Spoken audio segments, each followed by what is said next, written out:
Irudi-mirudika.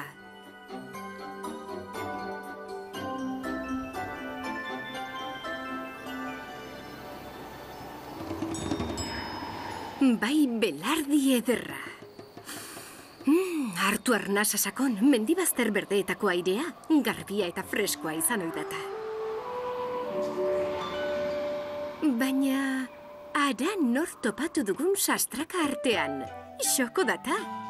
Tira, egia esan xokolat lan du izena, baina mia eskora pilatzearen lagunek nahiago diote xoko deitu.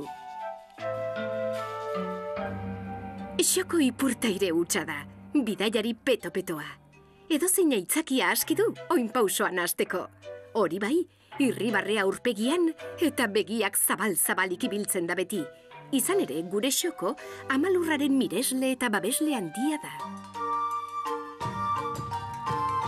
Moctezumaren araua.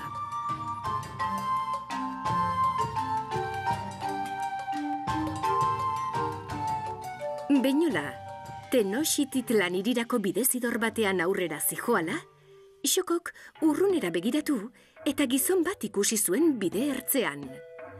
Egia esan, gizona barik erraldoia zirudien. Aritza baino handiagoa zen eta haitz mendia baino sendoagoa. Zenbat eta gehiago hurbildu, ari gehiago zabaltzen zituen Xokok begiak, gizonaren urrez eta zilarrez apainduriko alkandorari begira.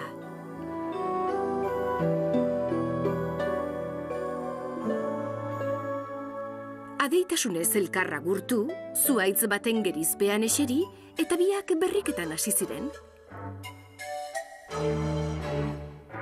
Amalurrari buruz hasi ziren hizketan, naturari zioten errespetuaz. Eta hizketaldia hain zen bizia eta kartsua ze, ustekabean ilundu egin zitzaien.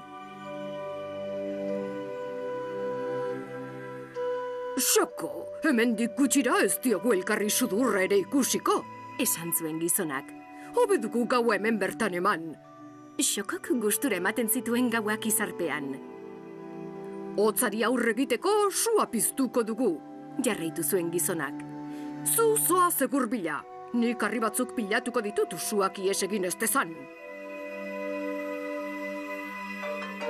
Xoko egurbila abiatu zen, baina lurraldeura hain zen berdea eta ezeaze, ez zuen adaskale hor bakar bat ere topatu.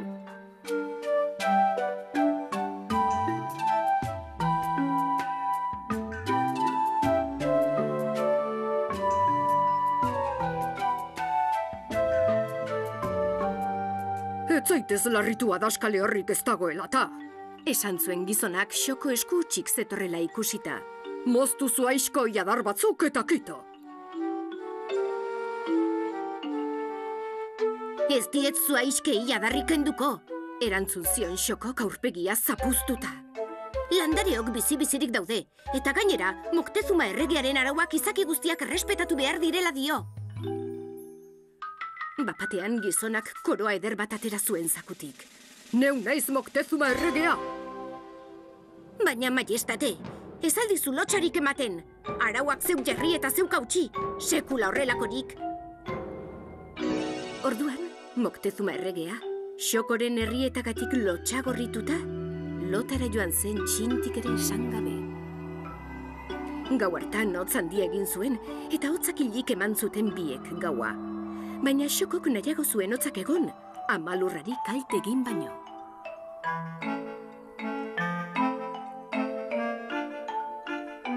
Hurrengo goizean, eguargia hastean, Moctezuma erregeak eta Xokok ibiltzeari ekin zioten, elkarri hitzik ere esan gabe, Tenochtitlan hirira iritsi ziren arte.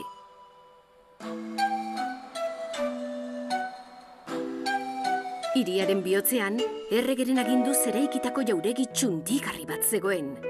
Eraztun itxurako jauregia, urregorriz eginda zegoen, eta eguzkia bera baino distiratsuagoa zen.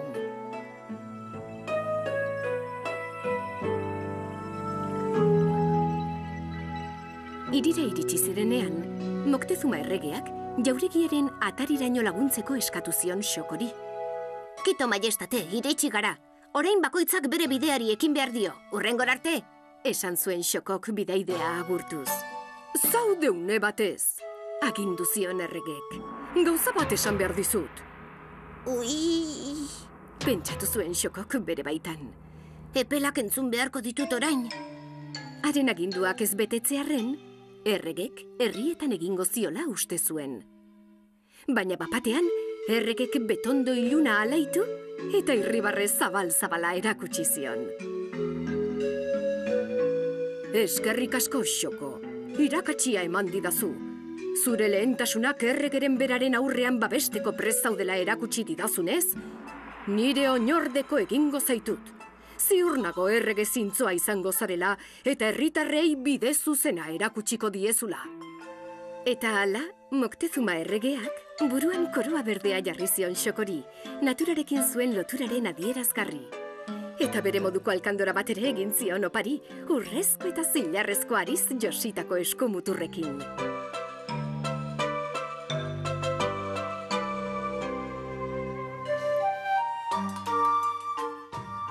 Ordutik hona, Xokok bidaia luze-luzeak egin ditu, herritarrei amalurra babesten eta Moctezumaren araua betetzen erakusteko.